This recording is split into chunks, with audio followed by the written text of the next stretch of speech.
Carl Jung certa vez disse: toda forma de vício é ruim, não importa se o narcótico seja álcool, morfina ou idealismo. Para ele, o vício nunca era sobre o objeto em si, era sobre a compulsão por trás dele. E quando falamos sobre vício sexual, não se trata apenas do ato. Trata-se de ser escravizado pelo desejo, consumido por impulsos e aprisionado em ciclos que roubam sua liberdade. A sociedade moderna glamourizou o sexo, transformou-o em entretenimento e o comercializou como liberdade. Mas Jung alertou que quando você torna o inconsciente consciente, você vê a verdade. A luxúria pode se tornar uma prisão. O que parece liberdade do lado de fora pode, na verdade, ser correntes do lado de dentro. E enquanto a maioria das pessoas pensa que vício sexual é apenas sobre desejar demais, Jung apontaria para algo mais profundo. A sombra. A sombra na psicologia junguiana é a parte de si mesmo que você esconde, nega ou se recusa a enfrentar. Ela guarda seus segredos, sua vergonha, suas feridas, e quando é ignorada, ela toma controle. O vício sexual é frequentemente a maneira da sombra gritar por atenção. O viciado não persegue sexo apenas por prazer. Ele o persegue para anestesiar a dor, escapar da solidão, evitar a si mesmo. Mas toda vez que cede, a sombra fica mais forte e o ciclo se aperta. É por isso que Jung insistia que o vício não é uma falha moral. É uma armadilha psicológica. Não é sobre força de vontade fraca, mas sobre feridas inconscientes que dirigem comportamentos compulsivos. A pessoa presa no vício sexual não compreende completamente por que continua perseguindo. Ela pode sentir vergonha, pode prometer parar, mas a atração é mais forte que a razão. Jung diria que ela está possuída não por demônios externos, mas por demônios internos. Mas aqui é onde se torna mais perigoso. Nem todo viciado sexual parece igual. As pessoas imaginam alguém imprudente, constantemente buscando encontros, incapaz de parar. E embora isso seja verdade para alguns, a psicologia profunda de Jung revela que existem muitas formas. O vício sexual usa máscaras diferentes, cada uma ligada a diferentes feridas na psique. Alguns viciados usam sexo para escapar. Alguns o usam para se sentirem poderosos. Alguns o usam para se punirem. E até que você conheça o tipo, não pode entender o comportamento. É por isso que neste vídeo dividimos em 6 tipos de viciados sexuais e seus comportamentos. Porque se você não vê os padrões, confundirá a superfície com a verdade. Você pode pensar que alguém é apenas apaixonado, apenas aventureiro, apenas apaixonado pelo amor. Mas Jung diria: olhe mais fundo. A compulsão sempre se revela e sempre tem um custo. Antes de explorarmos os 6 tipos, vamos analisar por que o sexo, de todos os vícios, é tão potente. Substâncias como álcool ou drogas alteram o corpo quimicamente, mas o sexo altera tanto o corpo quanto a psique. Ele inunda o sistema nervoso com dopamina, ocitocina, adrenalina. Cria não apenas prazer, mas uma sensação de intimidade, validação, até transcendência. Por um momento o viciado se sente completo. Por um momento ele escapa de suas feridas. Por um momento acredita ter encontrado o que estava perdendo. Mas a sombra não pode ser escapada através da indulgência. Ela apenas cresce. E logo, o desejo retorna mais forte que antes. É por isso que Jung insistia que a libido, a energia do desejo, deve ser direcionada conscientemente. Deixada sem controle, ela consome. Integrada, ela cria. A mesma energia que pode destruir uma pessoa através do vício, também pode construir impérios, criar arte, alimentar transformação. Mas sem consciência, o viciado nunca alcança a criação. Permanece preso na destruição. Jung ensinava que o vício nunca é aleatório. É arquetípico. Segue padrões enraizados no inconsciente, moldados por feridas, medos e necessidades não satisfeitas. Para entender o vício sexual, você deve olhar além da superfície. Porque embora cada viciado possa parecer diferente por fora, Seus comportamentos se enquadram em categorias simbólicas profundas. O viciado obsessivo vive em sua cabeça. É consumido pela fantasia, incapaz de se concentrar na vida real. Seus pensamentos circulam infinitamente em torno do desejo, imaginando cenários, revivendo encontros, desejando a próxima fuga. Comportamentos típicos. Verificam o telefone constantemente esperando mensagens. Lutam para permanecer presentes no trabalho, amizades ou responsabilidades. Sua mente deriva para a fantasia durante conversas. Pornografia, sexting e devaneios se tornam hábitos compulsivos. Jung diria que este tipo é dominado pela projeção da ânima, sua imagem feminina inconsciente.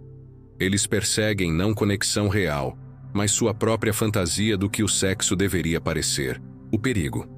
A realidade nunca combina com a fantasia. Então eles espiralam em decepção, sempre procurando, nunca satisfeitos. Este tipo frequentemente desenvolve uma vida dupla elaborada. Durante o dia, podem ser profissionais funcionais, mas suas noites são consumidas por rituais compulsivos online. Eles podem gastar horas navegando, não necessariamente para satisfação sexual, mas como uma forma de procrastinação emocional, uma maneira de evitar enfrentar responsabilidades ou sentimentos difíceis. A obsessão se torna tão intensa que eles podem desenvolver tolerância, precisando de conteúdo cada vez mais extremo para alcançar o mesmo nível de excitação. Isso os leva a territórios que normalmente não explorariam, criando ainda mais vergonha e desconexão de seus valores centrais. Para o escapista, sexo não é sobre prazer, é sobre fuga. Eles correm para a luxúria quando a vida se torna avassaladora. Estresse, ansiedade, solidão, trauma. O sexo se torna sua droga de escolha para anestesiar tudo. Comportamentos típicos. Buscam encontros durante crises ou após discussões. Usam sexo como curativo para depressão ou medo. Fazem orgias de pornografia ou encontros casuais após falha ou rejeição. Sentem-se vazios imediatamente depois, mas retornam novamente. Jung diria que este viciado está fugindo da sombra. Eles se recusam a enfrentar suas feridas, então as afogam em luxúria, mas a sombra não pode ser enterrada para sempre. Cada ato de fuga aprofunda a ferida. Em vez de curar, eles prolongam o sofrimento. Este padrão frequentemente se desenvolve na adolescência ou início da idade adulta como um mecanismo de enfrentamento. Quando a vida apresenta desafios, fracasso em exames, problemas familiares, rejeição social, o sexo se torna um refúgio temporário, mas como qualquer droga, ele oferece alívio apenas momentâneo. O escapista pode desenvolver uma sensibilidade extrema ao estresse. Situações que outros considerariam menores podem desencadear episódios compulsivos. Eles podem até criar inconscientemente situações estressantes para justificar seu comportamento de fuga. Tipo 3. O buscador de validação. Este tipo não é viciado no ato em si, mas no que ele simboliza: ser desejado. Eles anseiam atenção, elogios, flerte. O ato físico importa menos que o impulso no ego de ser desejado. Comportamentos típicos. Flertam constantemente, mesmo quando comprometidos. Perseguem novos parceiros para se sentirem valiosos. Confundem atração com valor. Entram em pânico se não são notados ou elogiados. Jung diria que são governados pela persona, a máscara da identidade. Eles não buscam sexo por intimidade, mas por confirmação. Eu existo, eu importo, eu sou desejado. Sem validação, sentem-se inúteis. Isso os torna vulneráveis à manipulação porque qualquer um que os adule os possui. Este tipo frequentemente desenvolve uma persona sexual cuidadosamente construída. Eles podem se tornar obcecados pela aparência física, gastando horas em academias ou em procedimentos estéticos. Suas redes sociais se tornam ferramentas para colher validação, postando conteúdo provocativo para medir seu valor através de curtidas e comentários. O buscador de validação pode se tornar viciado no drama romântico. Eles podem criar triângulos amorosos ou situações de ciúme, porque a atenção conflitiva confirma seu poder de atração. Até mesmo a atenção negativa pode ser interpretada como prova de seu magnetismo. O caçador de emoções está viciado em adrenalina. Para eles, luxúria é sobre risco, novidade e perigo. Não se satisfazem com estabilidade. Precisam de conquista. A excitação da perseguição os intoxica mais que o próprio ato. Comportamentos típicos: perseguem parceiros indisponíveis. Traem não por conexão, mas pela emoção do segredo. Buscam encontros arriscados ou proibidos. Uma vez que conquistam alguém, rapidamente perdem o interesse. Jung ligaria isso ao arquétipo do trapaceiro. O caçador de emoções joga jogos, quebra regras e prospera no caos. Não são viciados no sexo em si, mas na dopamina da perseguição. A tragédia. Destroem confiança, queimam pontes e permanecem inquietos, nunca encontrando realização. Este tipo frequentemente prospera em ambientes de alto estresse ou alta recompensa. Podem ser atraídos por carreiras que oferecem emoção natural, vendas, empreendedorismo, esportes extremos. Mas quando essa emoção não está disponível, recorrem ao comportamento sexual de risco. O caçador de emoções pode desenvolver uma tolerância ao perigo, precisando de riscos cada vez maiores para sentir a mesma excitação. Isso pode levá-los a comportamentos cada vez mais destrutivos, casos em locais públicos, envolvimento com pessoas perigosas, ou situações que ameaçam sua carreira ou família. Para o viciado em poder, sexo não é sobre intimidade, é sobre dominação. Eles anseiam controle, usando sedução como arma. Cada conquista é prova de superioridade. Medem seu valor em quantas pessoas podem manipular. Comportamentos típicos: vangloria-se de parceiros ou conquistas, usam dinheiro, status ou charme como isca, tratam relacionamentos como troféus, desfrutam da vulnerabilidade dos outros mais que da conexão. Jung diria que são possuídos pelo Rei Sombra, um arquétipo masculino distorcido. Em vez de governar com integridade, governam com controle, mas seu poder é oco. Depende de outros serem mais fracos, nunca de sua própria integridade. Eventualmente, este vício em controle leva ao colapso porque dominação nunca pode substituir amor. Este tipo frequentemente ocupa posições de autoridade, executivos, políticos, figuras religiosas, onde tem acesso a pessoas vulneráveis. Eles podem usar sua posição para criar desequilíbrios de poder que facilitam sua compulsão. O viciado em poder pode desenvolver um senso inflado de direito. Eles acreditam que suas conquistas ou status lhes dão direito ao que desejam. Esta mentalidade pode levá-los a comportamentos cada vez mais predatórios, vendo outros como objetos para sua gratificação. O viciado autodestrutivo é movido pela vergonha. Não buscam sexo por alegria, mas como punição. Acreditam ser indignos, então perseguem encontros que confirmam sua quebra. Cada ato aprofunda seu auto-ódio. Comportamentos típicos: sabotam relacionamentos saudáveis, escolhem parceiros que os maltratam ou degradam. Repetem padrões de culpa e confissão. Sentem-se viciados em sua própria humilhação. Jung diria que este tipo está preso no mártir sombra. Confundem sofrimento com significado, dor com paixão. A luxúria se torna sua maneira de reencenar trauma, de provar suas piores crenças sobre si mesmos. E a menos que confrontem esta ferida, permanecerão acorrentados a ciclos de destruição. Este tipo frequentemente tem histórico de trauma significativo, abuso infantil, negligência ou outros eventos que criaram profundos sentimentos de indignidade. Seu comportamento sexual se torna uma forma de autopunição, uma maneira de confirmar que merecem sofrer. O viciado autodestrutivo pode desenvolver uma identificação com a vitimização. Eles podem inconscientemente criar situações onde são maltratados porque isso confirma sua visão de mundo. Até mesmo quando oportunidades para relacionamentos saudáveis aparecem, podem sabotá-las porque não se alinham com sua autoimagem. Embora cada tipo pareça diferente, Jung nos lembraria que compartilham uma verdade.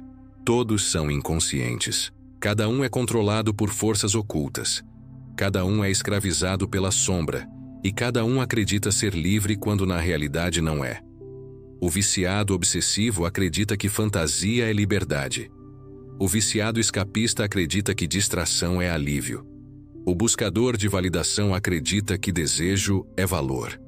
O caçador de emoções acredita que conquista é poder. O viciado em poder acredita que controle é força. O viciado autodestrutivo acredita que vergonha é destino. Mas todos eles estão presos. Todos operam a partir de feridas não curadas que dirigem seus comportamentos compulsivos. Todos buscam através do sexo algo que o sexo não pode dar: cura, valor, propósito, paz. Carl Jung ensinava que a raiz de todo vício não é a substância, o ato ou o comportamento em si. É a ferida inconsciente por trás dele. O que você se recusa a enfrentar possui você. O que você enterra na sombra dirige sua vida. E você chama isso de destino. Mas há esperança. Jung acreditava profundamente na capacidade humana de transformação. Ele sabia que as mesmas energias que podem destruir também podem criar. A libido que escraviza também pode liberar. Mas isso requer um trabalho consciente e deliberado. O primeiro passo é o reconhecimento. Enquanto você acredita que seu comportamento é apenas quem você é ou não é tão ruim, a sombra vence. Jung insistia que até você tornar o inconsciente consciente, ele dirigirá sua vida. Isso significa que você deve confrontar o padrão. Deve dizê-lo claramente. Eu estou escapando, eu estou buscando validação, eu estou obcecado. O ato de nomear destrói a ilusão. De repente você não é mais o comportamento. Você é aquele observando o comportamento. Esta pequena mudança cria espaço. E nesse espaço, a escolha começa. O processo de nomeação requer honestidade brutal. Significa parar de minimizar, racionalizar ou culpar circunstâncias externas. Significa assumir total responsabilidade pelo padrão, mesmo que você não tenha escolhido as feridas originais que o criaram. Esta etapa frequentemente traz vergonha intensa. A mente tentará recuar, encontrar desculpas ou negar a extensão do problema. Mas Jung sabia que esta resistência é parte do processo. A sombra não abandona seu controle facilmente. Todo viciado sexual está perseguindo algo além do próprio ato. O viciado obsessivo está perseguindo fantasia para evitar vazio. O escapista está fugindo da dor. O buscador de validação está desesperado por autoestima. O caçador de emoções tem fome de adrenalina. O viciado em poder está escondendo insegurança. O viciado autodestrutivo está reencenando vergonha. O ato nunca é o vício, é a ferida. A psicologia de Jung ensina que toda compulsão é uma pista apontando para onde a alma está fraturada. Se você não cura a ferida, nenhuma quantidade de controle superficial o salvará. Você abandonará um hábito e o substituirá por outro. A liberdade real só vem quando a raiz é enfrentada. Isso significa mergulhar na história pessoal, examinar relacionamentos familiares, identificar traumas formativos. Pode significar terapia profissional, trabalho de grupo ou profunda autorreflexão. A ferida frequentemente remonta à infância. Negligência emocional, abuso, abandono, ou simplesmente não ter necessidades fundamentais atendidas. O comportamento sexual compulsivo se torna uma tentativa adulta de curar essas feridas antigas, mas usando ferramentas inadequadas. Jung não acreditava em matar o desejo. Ele acreditava em integrá-lo. A luxúria não é má. É energia, é força vital, libido, vitalidade. Mas quando ignorada, torna-se destrutiva. Quando enfrentada, torna-se combustível. Integração significa que você para de fingir que seus impulsos não existem. Para de odiá-los. Para de fugir deles. Em vez disso, pergunta: o que vocês estão tentando me ensinar? O viciado obsessivo aprende a transformar fantasia em criatividade. O escapista aprende a enfrentar a dor em vez de anestesiá-la. O buscador de validação aprende a construir autoestima de dentro. O caçador de emoções aprende a canalizar risco em aventura e crescimento. O viciado em poder aprende que força real vem da integridade, não do controle. O viciado autodestrutivo aprende que sofrimento não é amor, é uma ferida que precisa de cura. Quando você integra a sombra, a luxúria não mais possui você. Você a possui. Este é um processo longo que requer paciência e compaixão consigo mesmo. Haverá recaídas, momentos de fraqueza, tempos quando os padrões antigos ressurgirão. Mas cada vez que você escolhe consciência sobre compulsão, você fortalece o músculo da liberdade. Cada vez que você pausa antes de obedecer a um impulso, você recupera um pedaço de poder. Jung enfatizava que a liberdade requer disciplina. O vício prospera no caos. O viciado diz: "Eu não consigo parar." Mas a verdade é que toda vez que você resiste a um impulso, constrói força.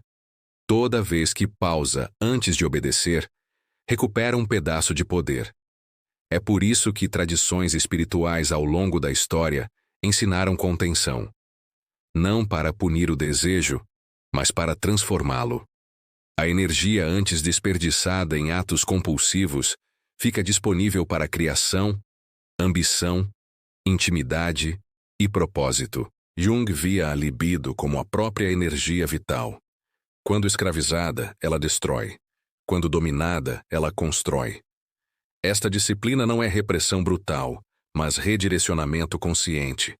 É como um rio sendo canalizado para gerar energia em vez de causar inundações. A disciplina prática pode incluir estabelecer limites claros e consequências, criar estruturas diárias que suportem sobriedade, desenvolver rituais saudáveis para lidar com estresse, construir sistemas de responsabilidade, praticar técnicas de mindfulness e meditação. Outra chave para a liberdade é redefinir intimidade. O viciado confunde luxúria com amor, emoção com conexão, validação com valor. Mas quando você para de perseguir compulsivamente, começa a ver claramente. Descobre que intimidade não é sobre quantas pessoas você pode ter. É sobre quão profundamente você pode se conectar. Jung diria que é aqui que entra a individuação, o processo de se tornar inteiro dentro de si mesmo. Então, você não mais usa outros para preencher seu vazio. Para de projetar suas feridas em parceiros. Para de confundir desejo com destino. Constrói relacionamentos enraizados na realidade, não na fantasia. E nessa realidade, você finalmente experimenta a conexão que o vício nunca poderia dar. Esta conexão real requer vulnerabilidade, não performance. Requer presença, não fantasia. Requer dar e receber, não apenas tomar. A intimidade autêntica muitas vezes assusta aqueles acostumados à intensidade do comportamento compulsivo. Pode parecer entediante ou insuficiente no início, mas com o tempo revela uma profundidade e satisfação que a compulsão nunca pode alcançar. Mas Jung também alertou: se você se recusa a confrontar o vício, o custo é devastador. O viciado obsessivo perde contato com a realidade. O escapista nunca se cura. O buscador de validação se torna escravo da bajulação. O caçador de emoções destrói confiança. O viciado em poder se isola no vazio. O viciado autodestrutivo repete trauma infinitamente. O desejo inconsciente sempre desmorona. Come a dignidade, relacionamentos, saúde e paz. E eventualmente toma tudo. A mensagem de Jung é clara. Ou você enfrenta sua sombra ou sua sombra consome você. Os custos podem incluir perda de relacionamentos significativos, destruição da reputação profissional, problemas de saúde física e mental, isolamento social crescente, perda da autoestima e integridade, consequências legais ou financeiras, transmissão de traumas para a próxima geração. No entanto, o paradoxo é este: quando você de fato enfrenta, A mesma energia que o escravizou se torna sua libertação. A mesma libido que o levou à compulsão pode levá-lo à grandeza. Jung disse que aqueles que integram sua sombra se tornam inteiros, e integridade é poder. O homem que uma vez escapou através da luxúria, agora canaliza energia para a criação. Aquele que buscava validação constrói confiança de dentro. O caçador de emoções transforma perigo em coragem. O viciado em poder transforma controle em liderança. O viciado autodestrutivo aprende compaixão e cura. Este é o verdadeiro destino que Jung apontou. Não negação do desejo, mas maestria dele. A energia sexual integrada se torna criatividade, paixão por propósito, capacidade de intimidade profunda e força para enfrentar os desafios da vida. É importante entender que a recuperação do vício sexual não é um destino, mas uma jornada. Jung sabia que o trabalho com a sombra nunca termina completamente. Novas camadas se revelam, novos desafios surgem, novas oportunidades para crescimento aparecem. Mas cada passo na jornada de consciência é uma vitória. Cada momento de escolha sobre compulsão é um ato de liberdade. Cada vez que você escolhe enfrentar em vez de fugir, você se torna mais inteiro. A comunidade desempenha um papel crucial nesta jornada. Jung enfatizava que a cura acontece em relacionamento. Isso pode significar terapia, grupos de apoio, amizades profundas ou parcerias românticas saudáveis. O importante é romper o isolamento que mantém o vício vivo. Como você sabe se está progredindo?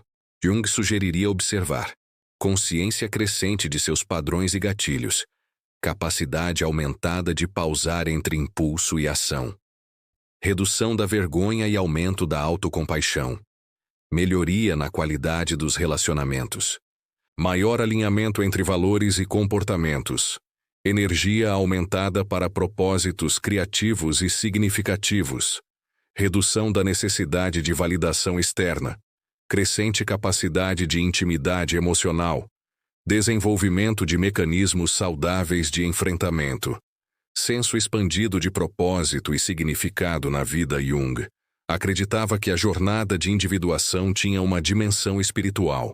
Para muitos se recuperando do vício sexual, reconectar-se com algo maior que eles mesmos se torna essencial. Isso não precisa ser religião tradicional. Pode ser natureza, arte, serviço aos outros, ou qualquer prática que cultive conexão com o transcendente. A espiritualidade oferece contexto e significado que podem sustentar a recuperação durante tempos difíceis.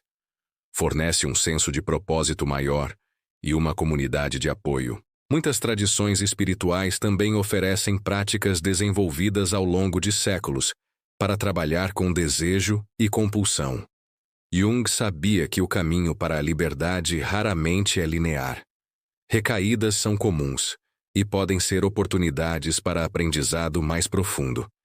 Em vez de ver recaídas como fracassos, podem ser vistas como informação, sinais de que mais trabalho precisa ser feito em certas áreas. Estratégias eficazes de prevenção incluem identificar gatilhos específicos e desenvolver planos para lidar com eles. Construir uma rede de apoio forte. Manter práticas regulares de autocuidado. Continuar o trabalho terapêutico, mesmo durante períodos estáveis. Desenvolver hobbies e interesses que oferecem satisfação saudável. Praticar honestidade radical consigo mesmo e com outros de confiança. Manter limites saudáveis com tecnologia e situações de risco. A transformação da energia sexual. Um dos ensinamentos mais profundos de Jung é que a energia sexual, quando integrada conscientemente, se torna uma das forças mais poderosas para a transformação pessoal e criativa. Esta energia não deve ser suprimida, mas elevada e direcionada. Muitos grandes artistas, líderes e inovadores aprenderam a canalizar sua energia sexual para suas paixões criativas. Esta não é sublimação no sentido freudiano de negar impulsos, mas transformação consciente. usar a mesma energia que uma vez foi destrutiva para construir algo belo e significativo. Construindo relacionamentos saudáveis. Para aquele se recuperando do vício sexual, aprender a construir relacionamentos saudáveis é frequentemente um dos maiores desafios. Anos de comportamento compulsivo podem ter danificado a capacidade de confiar, ser vulnerável ou se conectar autenticamente. Jung enfatizava que relacionamentos saudáveis requerem duas pessoas relativamente inteiras vindo juntas, não duas metades buscando se completar. Isso significa fazer o trabalho de individuação, tornar-se uma pessoa completa dentro de si mesmo, antes de poder contribuir genuinamente para um relacionamento. Relacionamentos saudáveis são caracterizados por comunicação aberta e honesta, limites mútuos respeitados, intimidade emocional e física equilibrada, apoio aos objetivos e crescimento um do outro, capacidade de resolver conflitos construtivamente, compromisso com crescimento contínuo. O impacto na família e comunidade.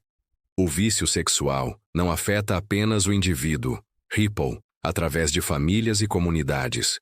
Filhos de pais com vícios sexuais frequentemente desenvolvem seus próprios problemas de apego e intimidade. Cônjuges podem desenvolver trauma secundário e questões de confiança profundas. A recuperação, portanto, frequentemente envolve reparar danos a relacionamentos familiares e assumir responsabilidade pelo impacto das ações passadas. Isso pode incluir fazer reparações diretas quando apropriado, participar de terapia familiar, educar membros da família sobre vício e recuperação, modelar comportamento saudável consistentemente, ser paciente com o processo de cura dos outros. Jung também reconheceria que o vício sexual não acontece no vácuo. Fatores culturais e sociais contribuem para sua prevalência. Hipersexualização da mídia e publicidade. Disponibilidade fácil de pornografia online. Enfraquecimento das estruturas comunitárias tradicionais. Pressões econômicas que afetam relacionamentos familiares. Isolamento social crescente na sociedade moderna. Falta de educação sobre intimidade saudável. A recuperação individual, portanto, pode envolver tornar-se um agente de mudança social, defendendo estruturas mais saudáveis, educação melhor e comunidades mais solidárias. Em última análise, Jung acreditava que o objetivo da vida era individuação, tornar-se quem você realmente é, integrando todos os aspectos de si mesmo, incluindo a sombra. Para aqueles se recuperando do vício sexual, isso significa descobrir e viver seu propósito autêntico. Esse propósito pode ser carreira que alinha com valores pessoais, relacionamentos baseados em amor genuíno em vez de necessidade, serviço aos outros, especialmente aqueles lutando com problemas similares, expressão criativa que canaliza energia sexual transformada, crescimento espiritual e conexão com o divino, construção de comunidades mais saudáveis. Qual desses 6 padrões você vê mais claramente em si mesmo ou nas pessoas ao seu redor? Esta não é uma pergunta para julgamento, mas para consciência. Como Jung nos ensinava, o que permanece inconsciente nos controla. O que trazemos à consciência podemos começar a transformar. Se esta mensagem tocou fundo, não apenas assista, apoie, curta o vídeo, inscreva-se no canal e compartilhe com alguém que precisa entender a verdade de Jung sobre desejo e vício. E se sentir chamado, considere deixar um comentário compartilhando sua própria jornada. Sua perspicácia pode ajudar alguém mais a reconhecer sua própria sombra. Lembre-se do aviso de Jung. Toda forma de vício é ruim. Não importa se o narcótico seja álcool, morfina ou idealismo. O vício nunca é sobre a substância, é sobre a ferida. E até que você a cure, você nunca está livre. Mas há esperança. A mesma energia que pode destruir também pode criar. A mesma paixão que pode escravizar também pode libertar. A escolha, como Jung nos ensinou, está sempre em suas mãos. A pergunta não é se você tem impulsos. Todos temos. A pergunta é: eles possuem você ou você os possui? O caminho para a liberdade não é fácil, mas é possível. Começar com consciência, continua com coragem e se completa com compaixão, por si mesmo e pelos outros que lutam na escuridão da compulsão. Como Jung escreveu, tudo o que nos irrita sobre os outros pode nos levar a uma compreensão de nós mesmos. Que esta compreensão seja o primeiro passo em sua jornada para a liberdade.